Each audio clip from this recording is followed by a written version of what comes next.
Good afternoon, everybody. Nice to see you virtually again. My name is Dr. David Glassner, Superintendent of Shaker Schools, and I'm here to continue giving an update related to our reopening plan for the fall. As I've done before, I will start just by sharing some general updates and some reminders, and then I will delve into some specific questions that people have submitted over the past few days. As always, thank you to everybody who has emailed or submitted questions. We really appreciate it. Looking forward to answering some of them today. As I mentioned before, I am conducting or providing these updates on a regular basis at 3 o'clock on Tuesdays and Thursdays moving forward. So the next update after today will be next Tuesday at 3 p.m.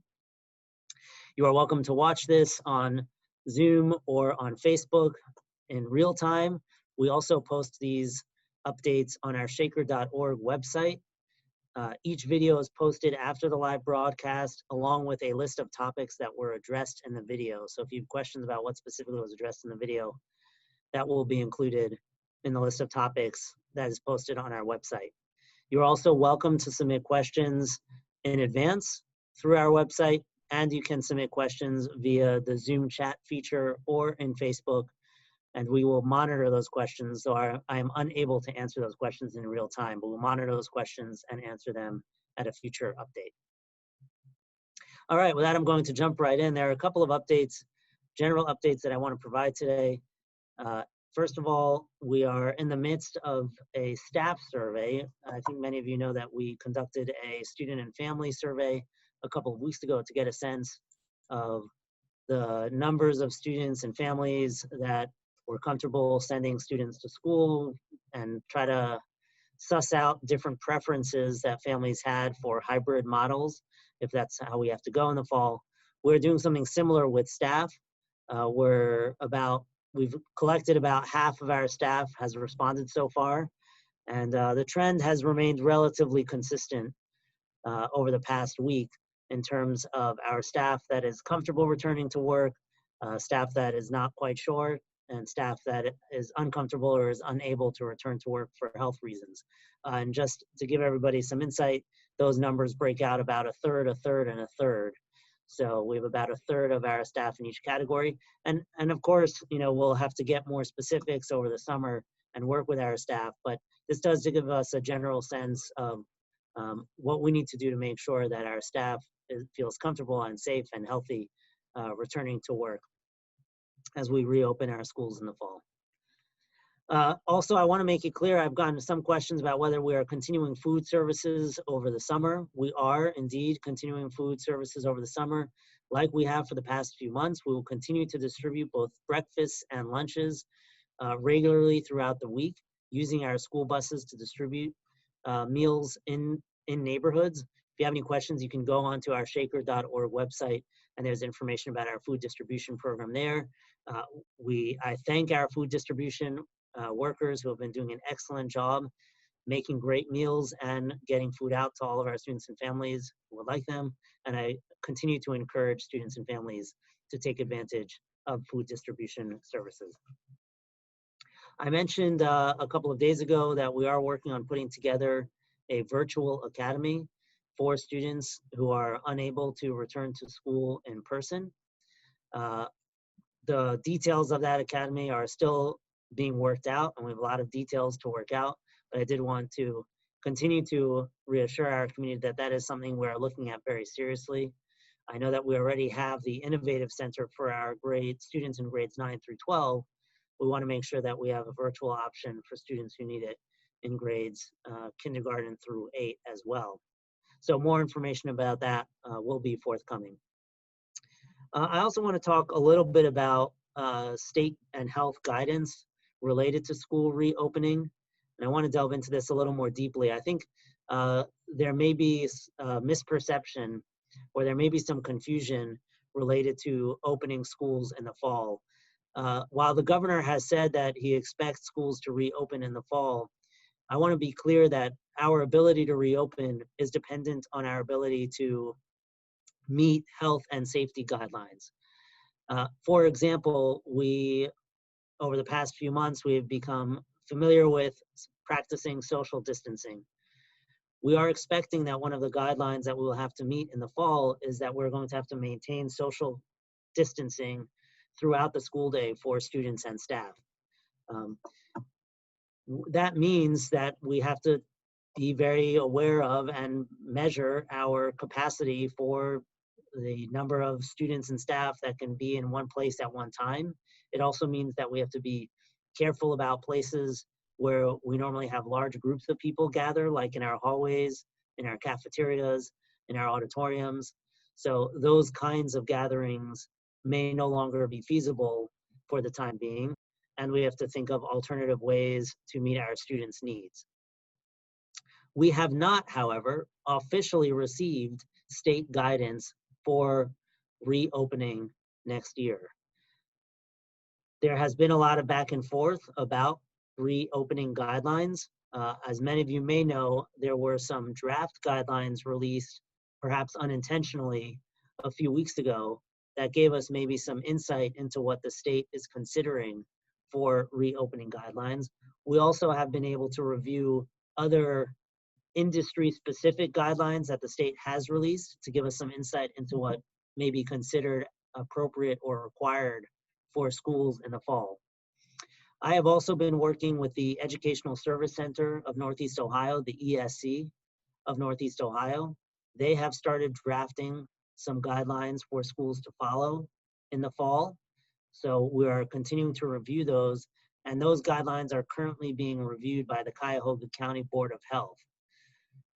We think that maybe the state will release guidelines in the next week to week and a half. That has been a moving target over the past few months, but hopefully it's coming soon. Regardless, we expect to continue working with the ESC, the Educational Service Center, and the Cuyahoga County Board of Health to ensure that any plans that we develop for reopening in the fall meet appropriate state health and safety guidelines, and that we are abiding by all requirements to ensure that we're keeping our students and staff safe. So I wanted to bring all that up because I think based on some of the emails I've received, there are some people who hope, and I would include myself there too, that when we open in the fall, we can open as normal, like we did last fall or like we did in previous falls. And we know that based on the guidance we've received so far, the guidelines that we've seen so far, and our experience over the past few months, that is very unlikely. And that is why we are strongly considering hybrid models, which the governor has alluded to in some of his updates and addresses, because we need to consider ways that we can successfully and appropriately meet our student needs while also maintaining health and safety guidelines and protocols in each of our buildings. There has been a lot of discussion over the past week about whether or not we are considering a 5-day-a-week in-person schooling options for our students. And I want to make sure I address this directly. Yes, we definitely are strongly considering and exploring the possibility of in-person school for students 5 days a week.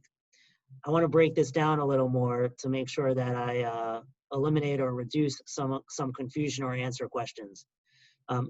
There have been some questions as to why a 5-day-a-week option was not included on the student and family survey that we sent out a few weeks ago.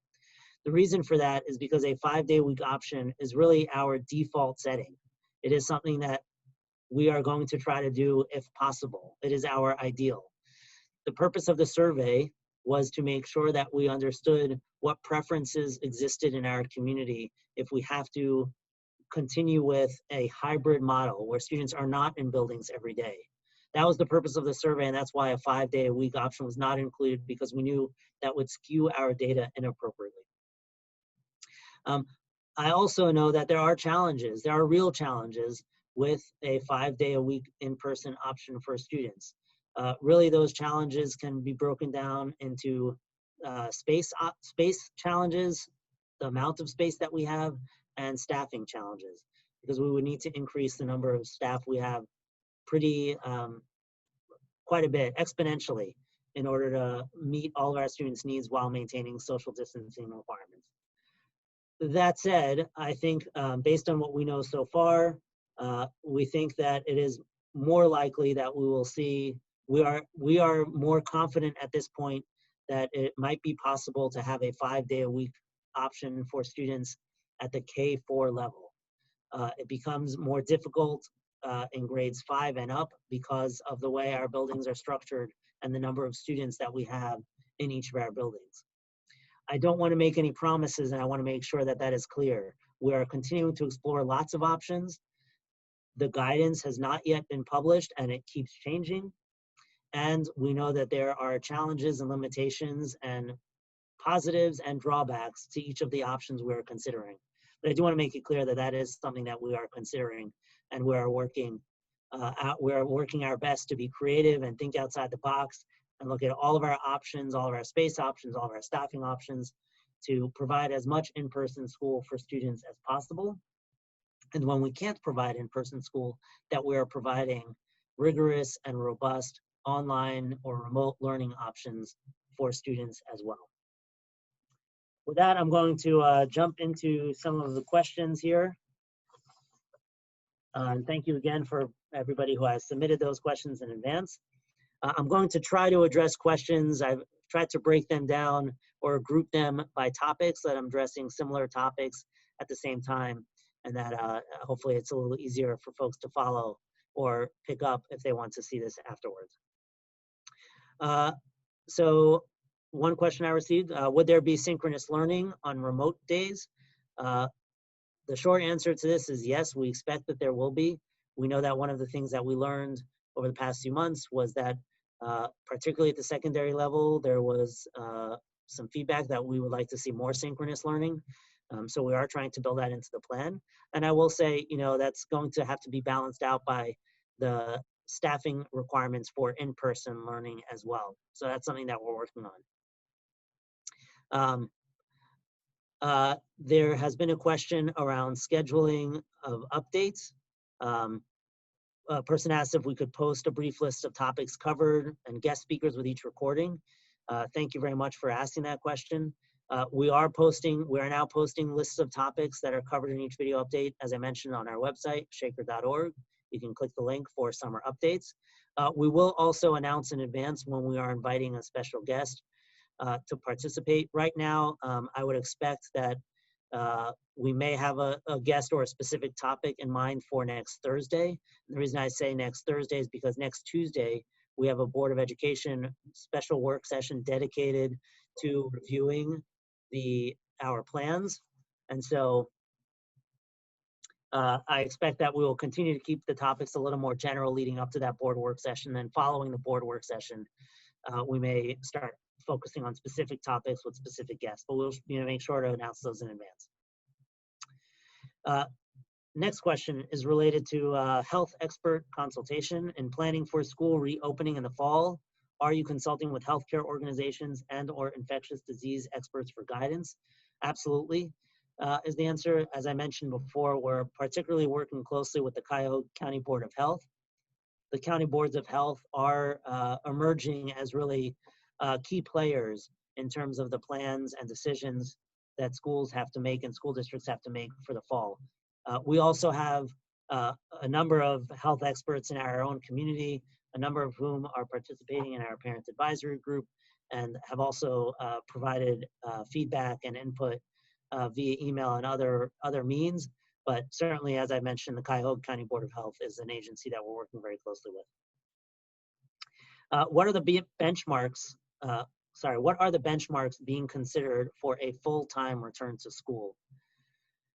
At this point, that's a little hard to say. I guess I would go back to the Board of Health and the guidance that we're getting from the state.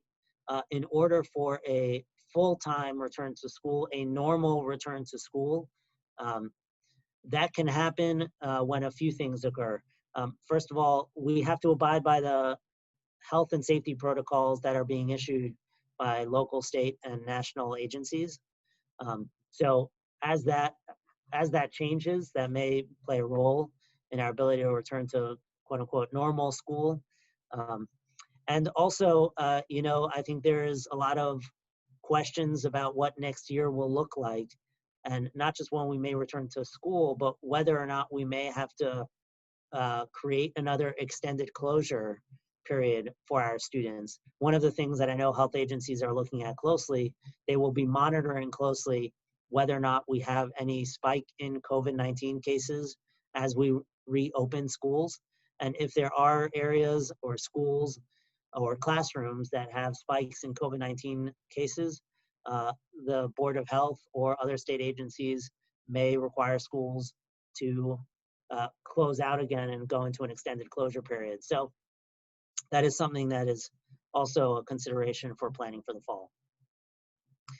Once plans are finalized, will there be an opportunity for kindergarteners to meet their teacher and possibly see their classrooms prior to being dropped off at the door on the first day of attendance? I realize a typical kindergarten orientation may not be possible, but I feel it is something that is needed.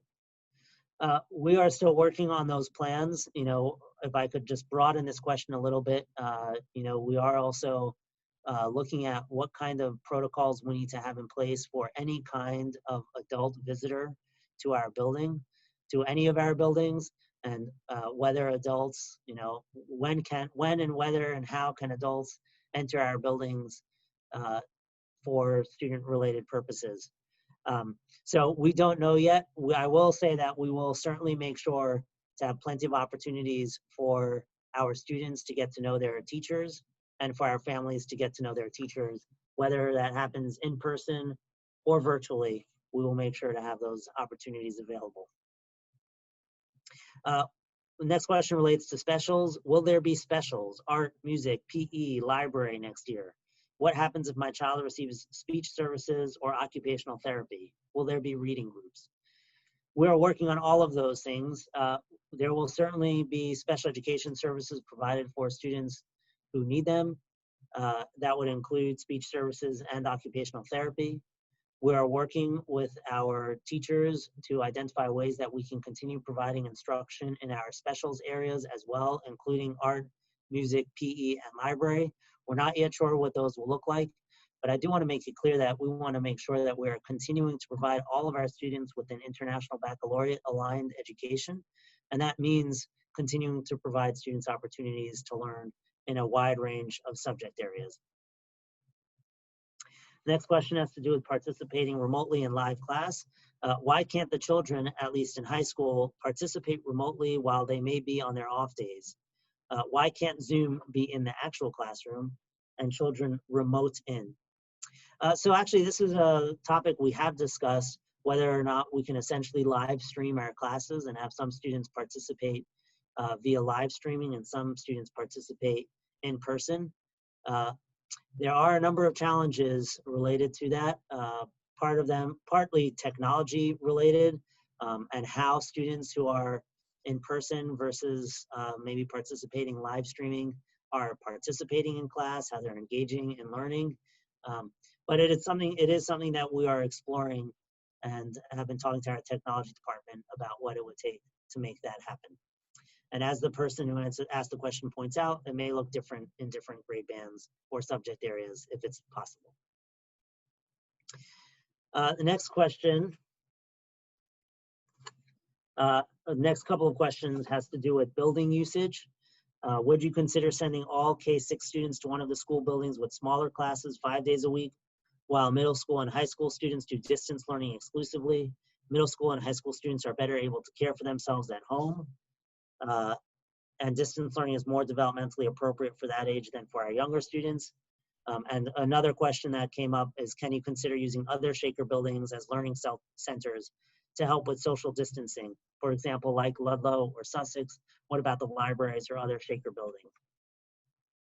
So as I mentioned, we are seriously exploring what it would take to have students in person 5 days a week. Certainly at the secondary buildings, including Woodbury, we would need to find ways to expand our space to make sure that we have enough space to spread students out. We have talked about, whether we should move students around to different buildings, whether or not some of our students should be all virtual in order to have some others of our students be all in person. Those are still conversations we're having. We have also explored and talked about whether there are other buildings that are available to us for us to expand our use. I will say, just to address Ludlow and Sussex specifically, Currently, both of those buildings have educational programs happening in them right now.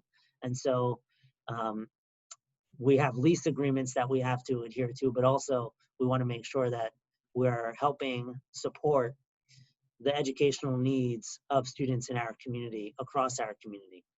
And as for the library, the main library will be under construction next year, and so most likely is not an option, but we are regularly in contact with the city and exploring, if there are other possibilities that we're not considering or have not yet considered. And of course, we know that we have our school buildings, and we also want to make sure we're maximizing the capacity in our buildings. We got a number of questions related to masks and face shields. Would you consider purchasing masks for teachers with clear plastic in the front? That would be helpful for students who may have hearing impairments. Also, has Shaker considered full view plexi face guards? So we are ordering and working with different vendors to ensure that we have full supply of face masks. We currently have non-clear face masks, but we do recognize that there may be a need for clear face masks or for face guards or face shields. We likely will have some of those available for students or teachers as needed. As you can imagine, there is a high demand for some of the personal protective equipment, and so we're working with the consortium of Ohio schools as well as other vendors to ensure that we have a sufficient amount of personal protective equipment, PPE, ready for the start of the school year. We got a whole list of questions related to sibling or family coordination. So I'll give an example of a question just so you get a sense of what kinds of questions we received. If we go to a 2-1-2 or every other week model, will families who have more than one child in the district be put on the same schedule? For example, would siblings who are in 4th and 7th grade both go to school on Monday and Tuesday and then have distance or remote learning for the rest of the week? So if we do end up with a hybrid model, that is something that we are considering, how we can do our best to make sure that family units have school the same day. There are a number of different structures we can put in place to help make sure that that happens. And like I said, we will do our best to make sure that we can accommodate our family's needs, because we recognize that that would be very difficult if different members of the same family have school in person on different days. Transportation. Will schools utilize private transportation companies, and are you aware of any limitation as far as number of students on a van? So I'll address transportation in a number of different ways. First of all, we have not yet received any concrete guidance as it relates to transportation. It's one of the questions that I think remains largely outstanding in terms of what are going to be the requirements and how many students will be permitted on each bus or in each van. We do expect that there will be some kind of social distancing requirements that we will have to adhere to in terms of transportation. We also know that in this area, generally speaking, there is a shortage of qualified bus drivers. It's something that districts across this region are facing. And while we already contract with outside providers for some of our transportation needs, my guess is that outside providers don't have the capacity to meet all of the needs of all of the districts in this area if there is a significant increase in the need for buses and vans. That said, we have been working closely with transportation in terms of all of the, when we talk about all the details for our plans for fall reopening, transportation, our transportation department has been part of those conversations, and we do recognize that whatever we do, we will need to be able to transport students appropriately and accordingly. So that is something that we are working on. I don't have more information to share yet about specific details, but we are aware that transportation is a factor in reopening plans. How will students be graded? I think there are a number of questions related to grading. How will students be graded? Here. In the last academic year, all of the teachers used a different approach. So first of all, let me just say, generally speaking, we often see differences in grading practices between different buildings because at different levels, different types of grading practices are appropriate for students. We have not yet determined any specific grading policies for the next school year. The state did just pass legislation, however, that addresses some accountability questions that relate to school districts for next year. In a lot of ways, similar to some of the legislation that passed earlier this year. So for example, students who are unable to take end of course exams this year because this past academic year because of the coronavirus pandemic, we will be able to use course grades as a measure of proficiency for next year so that students can continue to meet graduation requirements for state graduation requirements. But in terms of specific grading practices and policies for next year, that is something that we are still working on as we develop our plans for reopening. Those conclude the questions that we received for today. As always, I encourage people to submit questions in advance if there are questions that you have, either in advance or on the chat features. We will continue to provide more information as it becomes available. I also strongly encourage members in our community to attend the special board work session that will be taking place on Tuesday, June 23rd at 5 o'clock p.m. We will be talking in great detail and at more length with our Board of Education members about our plans for fall reopening. With that, I'd like to wish everybody a happy weekend and a very happy Father's Day to all of our fathers and to all those who are celebrating. I hope you have a great weekend and look forward to updating you again next week. Thank you.